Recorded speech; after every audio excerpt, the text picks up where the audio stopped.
Welcome back to tonight's special. How much does the U.S. government actually know about UFO sightings? We may finally be able to find out. I'm not kidding. This week, the Senate Intelligence Committee voted to require the Pentagon to produce a UFO report as part of the latest defense authorization bill. Luis Elizondo is a former military intelligence official and currently works with the Stars Academy and the History Channel, and he joins us now. Luis, if the Senate gets what they want, what will they get? Well, thanks, Brian, for having me. I think this is a historical moment in our country for many reasons. I think it's fair to say this is certainly a nonpartisan issue. You have, thanks to the courage of Senator Marco Rubio, but others before him, such as Harry Reid and Stevens and Inouye.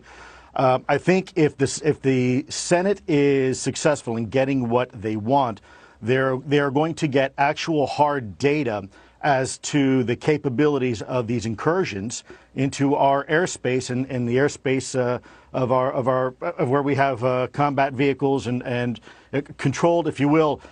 Think of a combat theater where we have aircraft operating. Hopefully we can get a better understanding of what's going on here. These things seem to appear and operate without impunity, both here in the United States and overseas, where our brave men and women are in uniform. And hopefully we'll be able to finally piece together. Luis, how do you know? Well, because I was part of a program for about 10 years back in the Pentagon called ATIP. I ran that program with several colleagues of mine, and it was an interagency organization very much like this task force that you are seeing right now that's being proposed in this bill. What's the most intriguing thing that we'll get from it if the Senate Intelligence Committee gets what you know? Well, I think you're going to get hopefully you're going to get an unclassified report. And for the first time, average Americans are going to get a chance to see the very same data that has been locked away in if you will, in classified briefings and whatnot, and hopefully see the light of day for once. Now, I consider myself an average American. Can you tell me what it says since you were part of the unit? Well, unfortunately, I'm not employed by the U.S. government anymore, and I am still bound by my non-disclosure agreements, my NDAs. I still have a security clearance.